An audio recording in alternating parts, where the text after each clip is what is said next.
അസ്സലാമു അലൈക്കും വറഹ്മത്തുള്ളാഹി. ബഹുമാനപ്പെട്ട സർനൂജി ഇമാം റളിയല്ലാഹു അൻഹുവിൻ്റെ തഅലീമുൽ മുത്തഅല്ലിം, മുത്തഅല്ലിമീങ്ങൾക്ക് പഠിക്കേണ്ട ഭാഗങ്ങളാണ് നാം ചർച്ച ചെയ്യുന്നത്.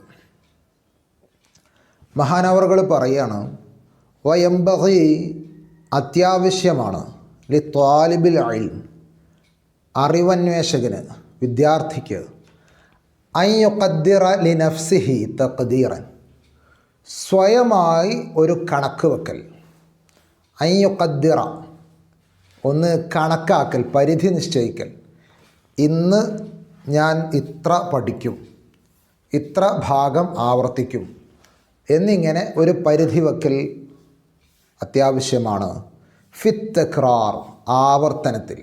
ലാ യസ്തഖിറു ഖൽബഹു, അവൻ്റെ ഹൃദയത്തിന് സമാധാനമുണ്ടാവരുത്, അവൻ്റെ ഹൃദയത്തിന് ശാന്തി ലഭിക്കരുത്, ഒരു സന്തോഷം ലഭിക്കരുത്. ഹത്താ യബ്ലുഗ ദാലിക്കൽ മബ്ലഗ്, ആ പരിധിയിലെത്തുന്നത് വരെ, ഹത്താ യബ്ലുഗ എത്തിച്ചേരുന്നത് വരെ, ദാലിക്കൽ മബ്ലഗ് അവൻ നിശ്ചയിച്ച പരിധി. ഇപ്പോൾ പഠിച്ച ഭാഗത്ത് നിന്ന് ഒരു 2 പേജ് അല്ലെങ്കിൽ ഒരു പേജ്, ഈ ഒരു പേജിൻ്റെ ഈ ഭാഗം ഞാൻ ഇന്ന് പഠിക്കും, ആവർത്തിച്ച് പഠിക്കും എന്ന് തീരുമാനിച്ചു. അല്ലെങ്കിൽ ഈ ഒരു ഭാഗവും ആവർത്തിച്ച് പഠിക്കുമെന്ന് അങ്ങനെ 2 ഭാഗങ്ങൾ നിശ്ചയിച്ചു. എന്നിട്ട് രാവിലെ പഠിക്കാൻ തുടങ്ങി. രാത്രിയായപ്പോഴേക്ക് അത് പൂർത്തിയായിട്ടില്ലെങ്കിൽ അവൻ്റെ മനസ്സിനൊരു സമാധാനം ഉണ്ടാവരുത്.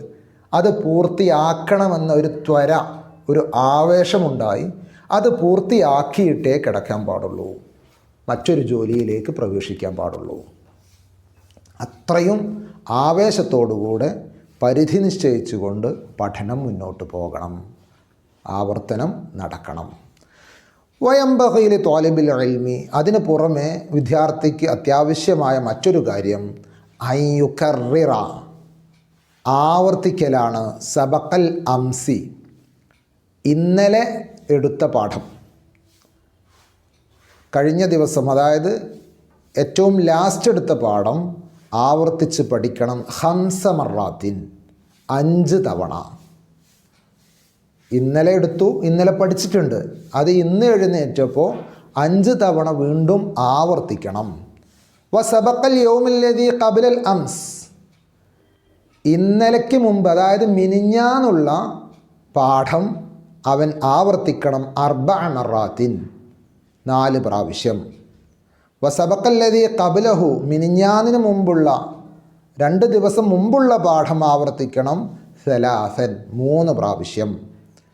വല്ലദീ ഖബ്ലഹു, ആ 3 ദിവസം മുമ്പ്, അതായത് മിനിഞ്ഞാന്നുമല്ല, അതിൻ്റെ മുമ്പത്തെ ദിവസവും കഴിഞ്ഞ് അതിനു മുമ്പുള്ള ദിവസം എടുത്ത പാഠം ഇസ്നൈനി, 2 പ്രാവശ്യം ആവർത്തിക്കണം. വല്ലദീ ഖബ്ലഹു, അതിൻ്റെ മുമ്പെടുത്ത പാഠം മറത്തൻ വാഹിദ, 1 പ്രാവശ്യം ആവർത്തിക്കണം. ഫഹാദ, ഈ ആവർത്തന ശൈലി അത് ഏറ്റവും നല്ലതാണ്, ഗുണകരമാണ്. ഇലൽ ഹിഫ്ളി, കാണാതെ പഠിക്കാൻ, ബൈഹാർട്ട് ചെയ്യാൻ ഏറ്റവും നല്ല മാർഗമാണ്. അപ്പോൾ ഒരു പാഠം ഇന്നലെ എടുത്തു, ഇന്നലെ അത് പഠിച്ചു, ഇന്ന് വീണ്ടും 5 പ്രാവശ്യം അത് ആവർത്തിക്കണം. മിനിഞ്ഞാന്നെടുത്ത പാഠം 4 പ്രാവശ്യം ആവർത്തിക്കണം. അതിന് മുമ്പെടുത്ത പാഠം 3, അതിൻ്റെ മുമ്പെടുത്ത പാഠം 2, അതിൻ്റെ മുമ്പെടുത്ത പാഠം 1, ഇങ്ങനെ ആവർത്തിച്ച് പോകണം. അപ്പോൾ ഇനി ഇന്നെടുക്കുന്ന പാഠം നാളെ 5 പ്രാവശ്യം ആവർത്തിക്കണം. ഇന്നലെ എടുത്ത പാഠം നാളെ 4 പ്രാവശ്യം ആവർത്തിക്കണം. അങ്ങനെ അത് ദിവസവും തുടർന്ന് അങ്ങനെ പോകണം. എന്നാൽ ആ കിതാബ് തീരുമ്പോഴേക്ക് നമ്മൾ അതിലുള്ളതെല്ലാം ഏകദേശം മനഃപ്പാഠമാക്കുകയും കാര്യങ്ങളെല്ലാം അവഗാഹം നേടുകയും ചെയ്തവരായിത്തീരും. സൈക്കോളജിക്കലി ആൻഡ് സയൻറ്റിഫിക്കലി ഈ കാര്യം പ്രൂവ്ഡാണ്. നമ്മുടെ മെമ്മറി 24 മണിക്കൂറിനപ്പുറത്തേക്ക് നിൽക്കില്ല എന്നാണ്. പലതും ലോസായി പോകും. പഠിച്ച കാര്യങ്ങൾ, പല കാര്യങ്ങളും മിസ്സായി പോകും. അപ്പോൾ 24 മണിക്കൂറിന് ശേഷം ഒന്ന് ആവർത്തിക്കുക. 48 മണിക്കൂർ കഴിഞ്ഞാൽ ഒന്നുകൂടെ ഒന്ന് ആവർത്തിക്കുക. അത് മുഴുവനായും വായിക്കാൻ ചിലപ്പോൾ സമയം ഉണ്ടായിക്കൊള്ളണമെന്നില്ല.